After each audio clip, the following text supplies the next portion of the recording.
So the next thing, so we're talking still about searching for God. The book is available on our website.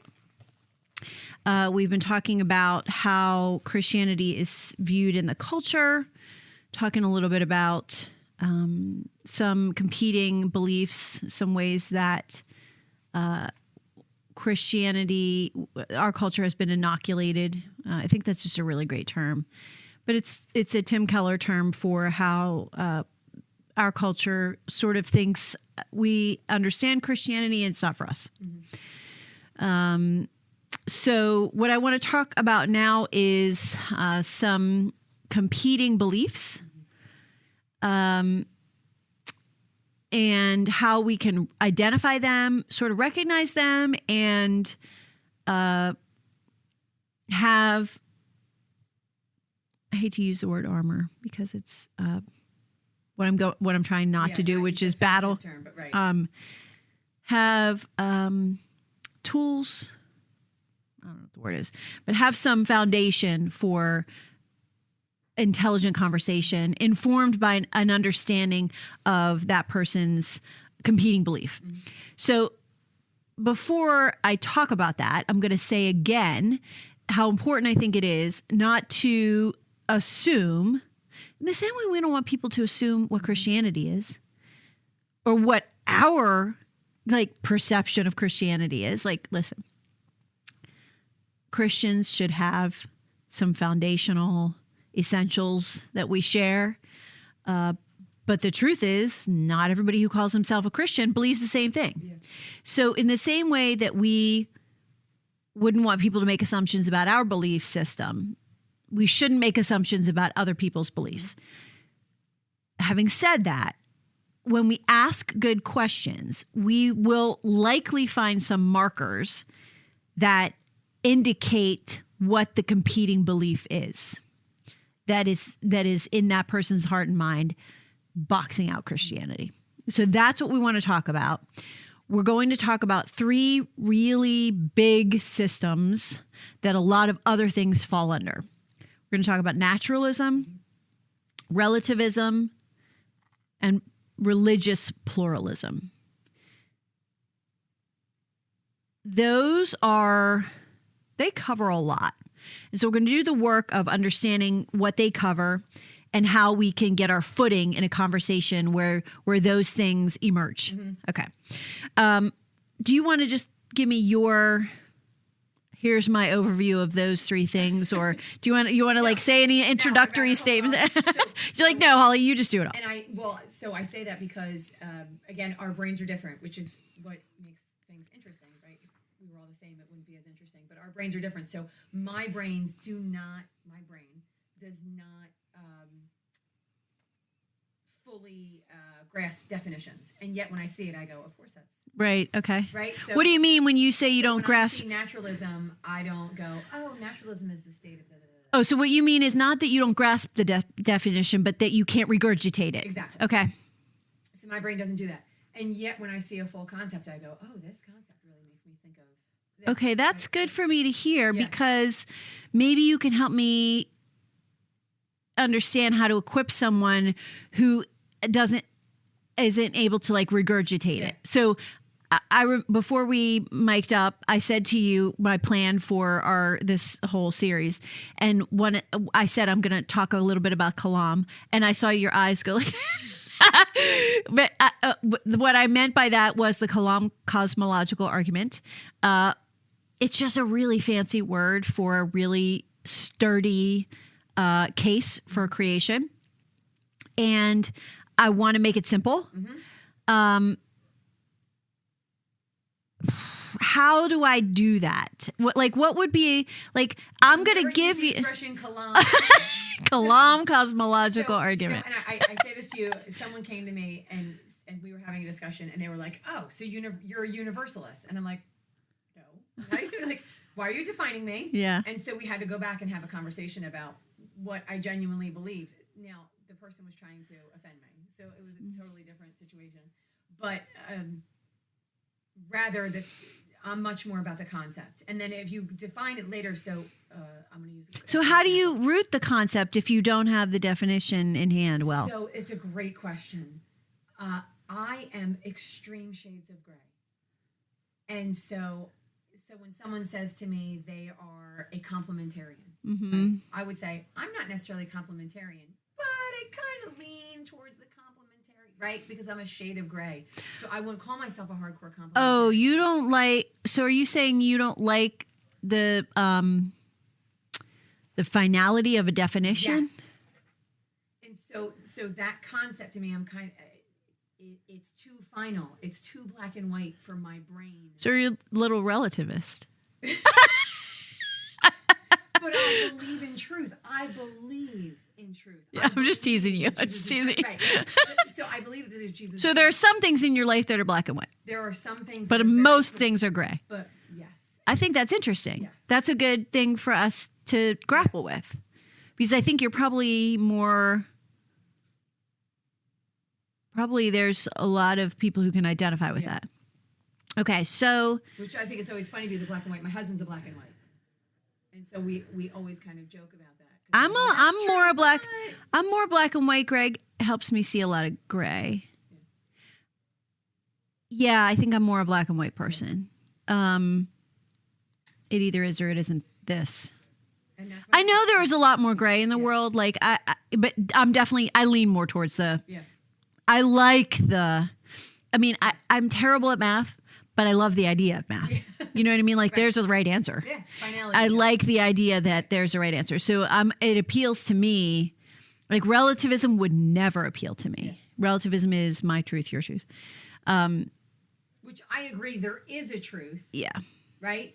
But I'm like, how do we get Yep. Okay, so we'll get to that. Let's not get ahead. But what you're saying is really intriguing to me because, of course, I agree. I don't even think the words naturalism, relativism, and religious pluralism should come up in these conversations.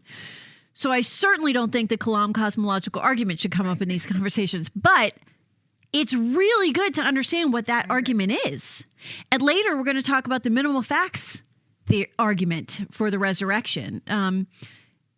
These are tools that you put in your toolbox. Yeah. And whether you can articulate them or not, you should know them as truth. And that's why I want to do some work in them, because there's a reason that these are sort of foundational building blocks for most people who do apologetics. And that's a good time for me to also say the trajectory of the conversation that we're having on this series is also my recommended trajectory with respect to how you develop a conversation with someone who has a competing worldview. I said worldview. We're trying to stay away from that word. It's a word that's fallen out of favor, but competing ideas. The other thing I just want to, because you said something and it just kind of shot in my brain. Another reason for I hold back a little on definitions is because now in my head I will say, oh, well, that person's a naturalist, so then I need to argue against naturalism, right? Rather than hearing, and I'm saying this because I'm thinking her, I have someone very specific in mind that I know that's a naturalist. And so rather than sitting back and just listening to her ideals and her thoughts and her concepts on it, and then discussing what that means to her. And so I don't want to say that person's a naturalist. That's exactly right. That's what I'm saying too. I'm saying understand it, but don't stamp a person with it. Yeah. So for me, it's more about knowing the questions to ask them to disarm and deconstruct their competing idea before you ever defend your own. Yeah. So let me do Kalam, and then I can talk to you about how that would practically play out in a conversation. Okay, so let me just, before I do that, I want to highly recommend the 1 Minute Apologist, because it's on Reasonable Faith, which is William Lane Craig, who was a collaborator in this project. And he defines these things in 1 minute. And so I think that's really helpful because even though he uses really big SAT words, sometimes he also does it in a really accessible way. And if you can define something in 1 minute, it can't be that complicated. So just as a supportive structure for the things that we're going to really gloss over, I do highly recommend the 1 Minute Apologist. And you can just go on YouTube and do 1 Minute Apologist and just type in Kalam. And it's spelled Kalam. So, and a lot of the things that we're going to talk about today, you can get on a lot of the contributors' websites. We all are trying to do work to use the internet for good. And what you said on an earlier episode, which is we have so much at our fingertips. So like those of us who are doing the work of the church need to be digitally wise and say, here's a way to disseminate this that's different than I love in person, but we also need to be digitally wise. So first we'll talk about naturalism. Why don't you define naturalism? Since you hate definitions, give me your best. This is why I don't want to define that. Well, you said you have a friend who's a naturalist. What do you think that means her competing ideas are made of? What is the DNA of her belief system? So I'm going to say, so I guess I'm now that I'm looking at this, I'm thinking that's probably not what she is, because it's saying, one of the things she's saying here is nature is all that exists. All things supernatural, therefore, do not exist. Mm-hmm. I would agree. She is more of a nature versus God. So nature is everything. So I would say that she's not a naturalist. Mm-hmm. So for her, it's Mother Earth. Mm-hmm. Oh, that's not pantheism. It's starts with a P. It'll come to me. All right. See, definition. Dang, it's fallen out of my brain. But go ahead. So that's why. So when it's described in here in the book, which I think is great, that they don't believe in anything supernatural.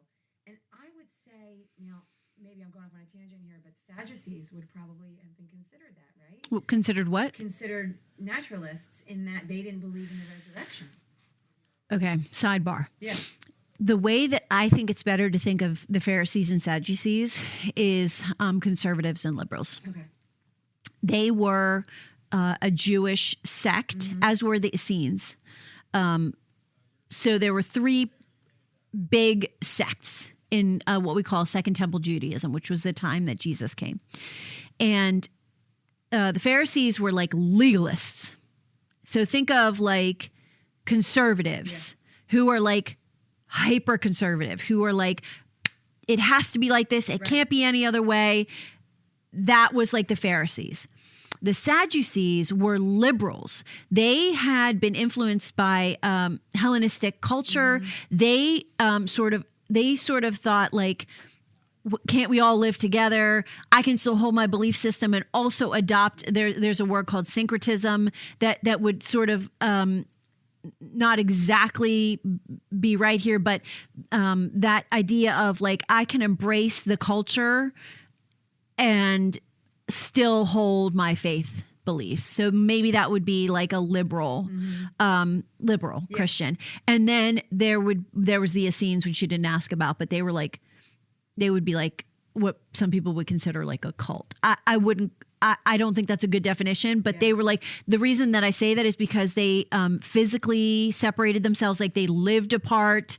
They just were like, it was a commune kind of situation. So it was that kind of, so if you put that in a box, wherever that fits in your brain, the Sadducees, it wasn't like you could say, oh, they believe this or don't believe that.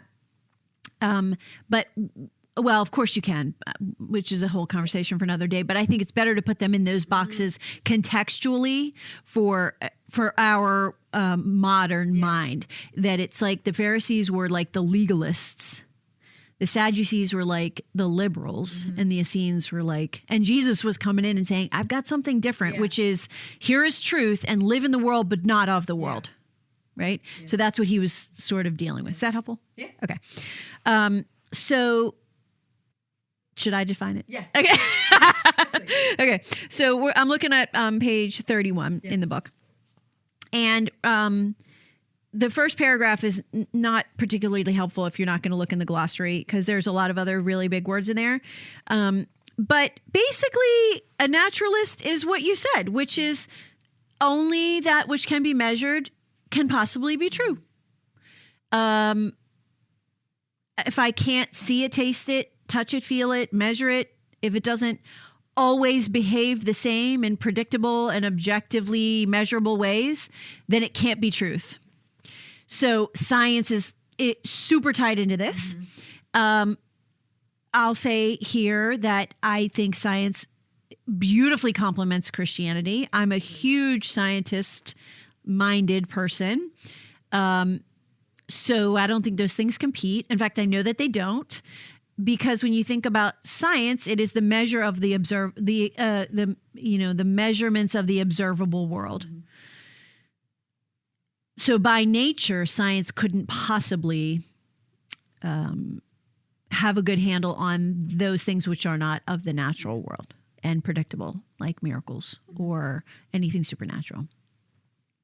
Because science is rooted in that which can be predicted, measured, tangibly experienced.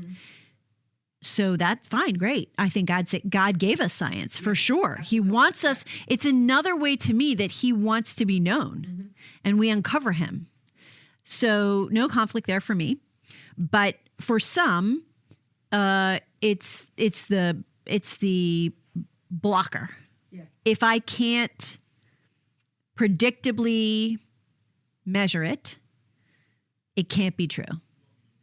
If I can't understand it through the methodologies of science and math, then I can't understand it, you know? I'm going to ask you a question then, because I do a few Bible studies, and one of the things, and it kind of makes me cringe when I hear it, but one of the things that comes up often, some of them are younger believers, one of the things that comes up often is they scientifically explain away, I don't want to say away, they scientifically explain all the miracles that we read about. So right now we're in Genesis.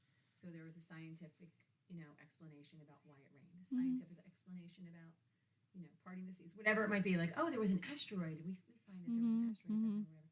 And so what are your thoughts on that in developing some of those thoughts? Would you consider them more of a naturalist? Okay. So would I consider that person a naturalist if they're grabbing for a scientific reason that a miracle happened? Yes. Okay. Because what that shows evidence of is that the way they make sense of the world is like this. Yeah.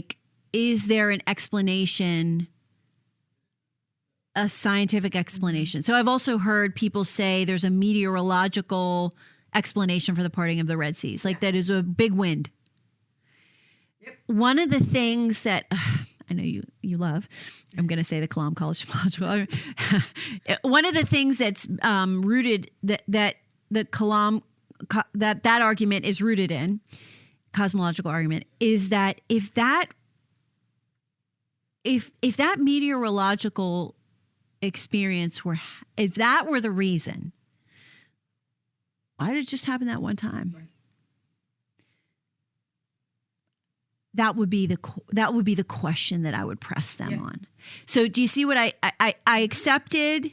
I didn't make fun of, and I think within the bounds of Christianity, we could even say perhaps God did use a big wind. It could have been wind.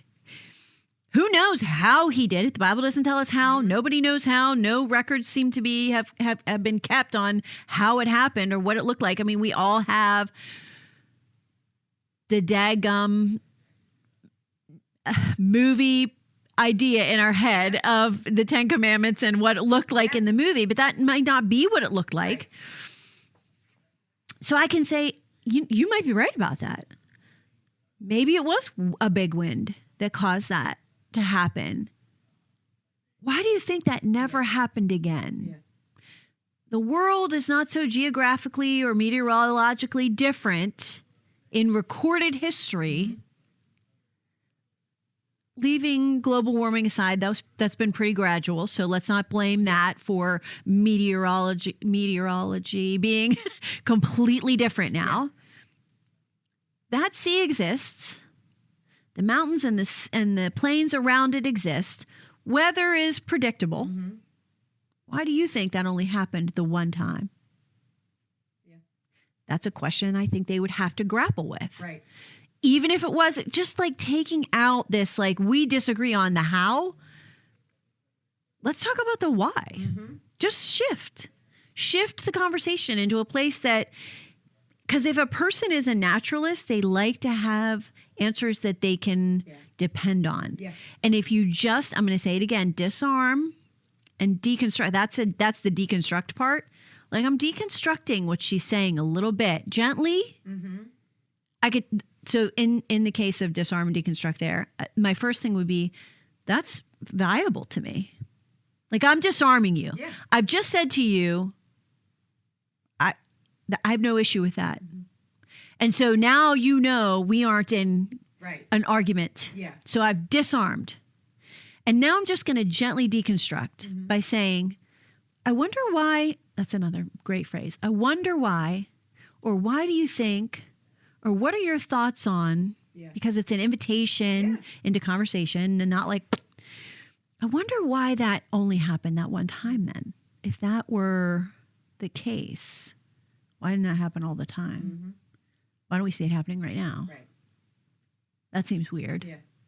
And that's a good, meaty question to consider. Do we see it happening? It is. That's interesting. It I is. haven't seen that happening. Yeah. Yeah. Like, And that's a great question to consider. Greg Kokel, who's another great apologist, he has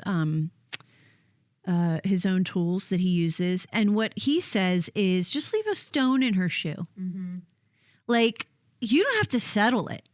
Just let her walk away with that little stone in her shoe that she's like a little less comfortable in her shoes walking away from your question than she was coming in. Like, I don't know. I'm uncomfortable now. There's a stone in my shoe. Yeah. I'm uncomfortable. I got to get that stone out, especially a naturalist, because they want to understand things in the context of a greater scaffolding.